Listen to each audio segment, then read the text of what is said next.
Okay, so let's start with politics. कभी कभी लगता है कि हमारे देश की राजनीति भी किसी बड़े टीवी सीरियल से कम नहीं है। हर दिन नए एपिसोड, नए ट्विस्ट और नए नए किरदार। और कोर्ट तो जैसे उसका स्पिन ऑफ शो है, जहां हर सुनवाई पर सस्पेंस रहता है। आज जमानत होगी या फिर अगली तारीख। राहुल गांधी और वोट चोरी की कहानी। तो जनाब, सबसे पहले आते हैं राहुल गांधी पर। राहुल जी ने एक बार फिर आरोप लगाया है कि देश में वोट चोरी हो रही है, मतदाता सूची से नाम गायब किए जा रहे हैं। अब सोचिए, वोट चोरी, ये सुनते ही दिमाग में एक सीन आता है। रात का अंधेरा, कोई चुपके चुपके घर से वोट निकाल रहा हो और थैले में भरकर भाग रहा हो। पर असल में मामला इतना फिल्मी नहीं है। राहुल का कहना है कि करोड़ों नाम लिस्ट से गायब कर दिए गए हैं और ये सब जानबूझकर किया गया है। बीजेपी ने तुरंत पलटवार किया। राहुल जी फिर से वही पुराना कैसेट बजा रहे हैं। अब दोनों तरफ से बयानबाजी हो रही है। सोशल मीडिया पर लोग मीम बना रहे हैं। वोट चोरी हुआ, सीसीटीवी फुटेज है क्या? लेकिन अगर सीरियसली देखें तो ये आरोप काफी भारी है। वोट ही तो लोकतंत्र की जान है। अगर वोटर लिस्ट से नाम गायब हो जाए तो आम आदमी कैसा महसूस करेगा? सोचिए, आप लाइन में लगकर वोट देने जाएं और वहां जाकर पता चले कि आपका नाम ही नहीं है। यही सोचकर कई लोग परेशान हैं और कहते हैं कि पारदर्शिता जरूरी है। सुप्रीम कोर्ट और एआईएफएफ का नया संविधान। अब जरा राजनीति से हटकर खेल की तरफ चलते हैं, पर इसमें भी राजनीति का तड़का है। सुप्रीम कोर्ट ने ऑल इंडिया फुटबॉल फेडरेशन के नए ड्राफ्ट संविधान को मंजूरी दे दी है। आप पूछेंगे, इसमें इतना बड़ा क्या है? तो भाई, फुटबॉल का देश में हाल आप जानते हैं। कभी कभी तो लगता है कि हमारे यहाँ फुटबॉल सिर्फ बारिश में मोहल्ले में कीचड़ में खेला जाता है। लेकिन एआईएफएफ की गवर्नेंस लंबे समय से विवादों में रही है। नेता लोग, पुराने सिस्टम और ढेर सारी खींचातान। अब सुप्रीम कोर्ट ने साफ कह दिया कि भाई, नया संविधान अपनाओ, गवर्नेंस सुधारो और खेल को राजनीति से थोड़ा दूर करो। ये सुनकर फुटबॉल फैंस थोड़े खुश भी हुए। कोई ट्विटर पर लिख रहा था, शुक्र है, अब शायद इंडियन फुटबॉल भी सिर्फ इंस्टाग्राम रील्स तक सीमित नहीं रहेगा। उमर खालिद और शर्जील इमाम की जमानत।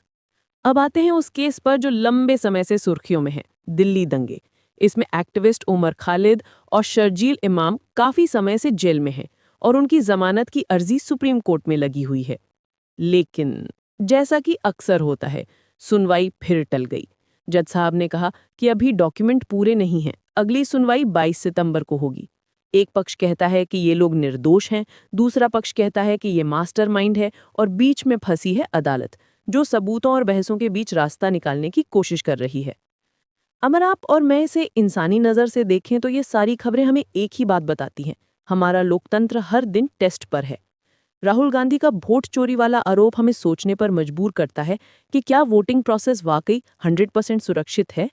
सुप्रीम कोर्ट का एआईएफएफ के मामले में दखल बताता है कि खेलों को भी साफ सुथरे मैनेजमेंट की जरूरत है, वरना खिलाड़ी हमेशा सिस्टम से हार जाएंगे। अगर आप रोजमर्रा के आम आदमी की नज़र से सोचें तो ये खबरें सिर्फ हेडलाइन नहीं है, ये हमारी बातचीत का हिस्सा बन जाती हैं, चाय की दुकान पर, ऑफिस की कैंटीन में या फिर दोस्तों के व्हाट्सएप ग्रुप में। अडानी ग्रुप और सेबी की क्लीन चिट। तो सबसे पहले आते हैं अडानी ग्रुप पर। याद है ना, जब हिंडनबर्ग रिपोर्ट आई थी, उस रिपोर्ट ने अडानी ग्रुप की हालत पतली कर दी थी। शेयर ऐसे गिरे जैसे गर्मी में आम का पेड़ हिलाने पर आम गिरते हैं। लोग कह रहे थे ये तो पूरा साम्राज्य हिल गया। लेकिन अब सेबी ने हाल ही में कहा कि हिंडनबर्ग की कई बातें सबूतों से साबित नहीं हुई, यानी अडानी ग्रुप को बड़ी राहत मिली। और जैसे ही ये न्यूज़ आई, अडानी के शेयरों ने ठहाका लगाया, सीधे ऊपर की ओर उड़ान। सोशल मीडिया पर एक मजेदार मीम वायरल हुआ। अडानी जी बैकग्राउंड में सुपरमैन की तरह उड़ रहे हैं और कैप्शन लिखा है, आई एम बैक। ये मामला हमें क्या बताता है कि स्टॉक मार्केट की दुनिया सिर्फ नंबरों का खेल नहीं है, बल्कि भरोसे का भी खेल है।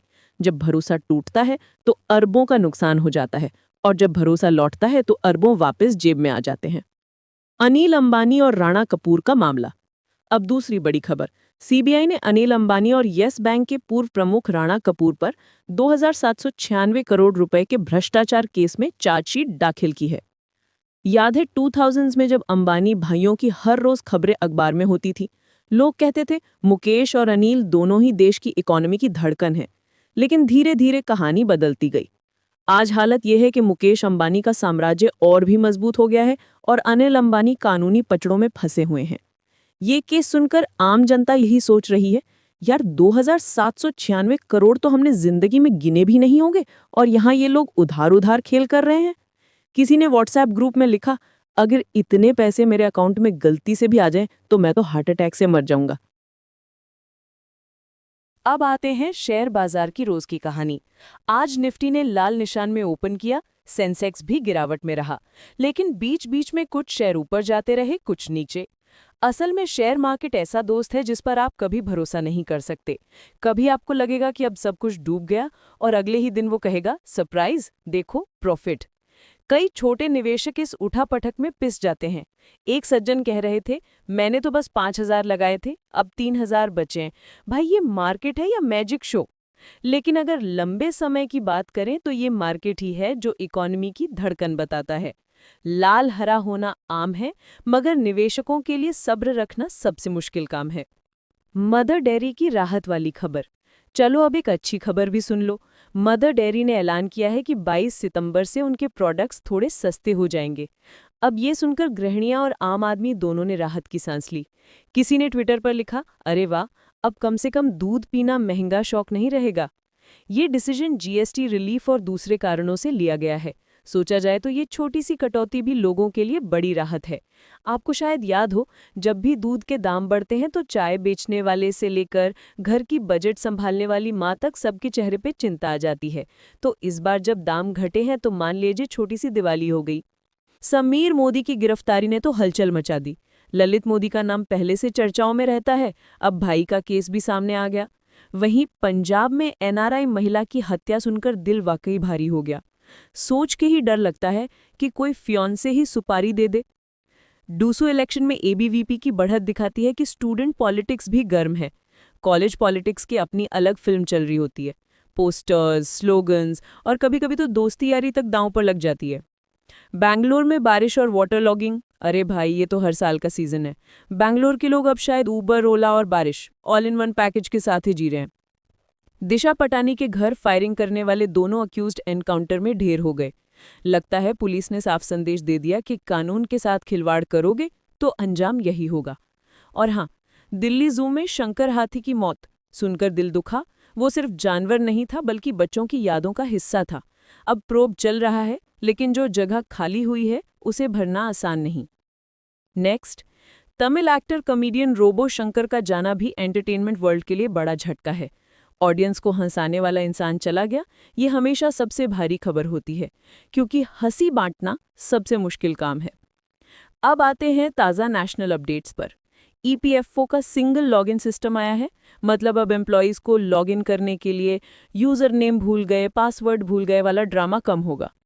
जीडीपी स्टेबल रहने वाली खबर सुनकर थोड़ी राहत मिली, वरना हर बार न्यूज़ चैनल्स हमें ये एहसास दिला देते हैं कि कल ही देश डूबने वाला है। गवर्नमेंट एम्प्लॉयज़ के लिए यूनिफाइड पेंशन स्कीम का डेडलाइन फिक्स हो गया है, 30 सितंबर तक। अब जो लोग लास्ट मिनट वाली कैटेगरी में आते हैं, भाई ये आपके लिए घंटी बज रही है। जीएसटी रिफॉर्म्स में साइकिल इंडस्ट्री को राहत मिली है। अच्छा हुआ, क्योंकि पेट्रोल डीजल की हालत देखकर तो साइकिल ही फ्यूचर है। विमेन वेलफेयर के लिए चाइल्ड केयर सेंटर्स शुरू हुए हैं, ये वाकई पॉजिटिव स्टेप है। ईसी ने राहुल गांधी के एलिगेशंस को बेबुनियाद कहा है। पॉलिटिक्स में ये शब्द बेबुनियाद अब इतना पॉपुलर हो गया है कि डिक्शनरी में इसे नया मीनिंग देना पड़ेगा। योगी आदित्यनाथ का ऑर्डर, रोड रिपेयर करो फेस्टिवल सीजन से पहले। अब देखना यह है कि दिवाली तक गड्ढे भरते हैं या फिर गड्ढे में ही दिवाली मना लो। राइस और व्हीट स्टॉक्स हाई होने की खबर अच्छी है, कम से कम खाने का टेंशन थोड़ा कम हुआ। Now infrastructure. मोदी जी राजस्थान में एटॉमिक पावर प्लांट का फाउंडेशन स्टोन रखने वाले हैं। भाई ये तो बहुत बड़ा कदम है क्लीन एनर्जी की तरफ।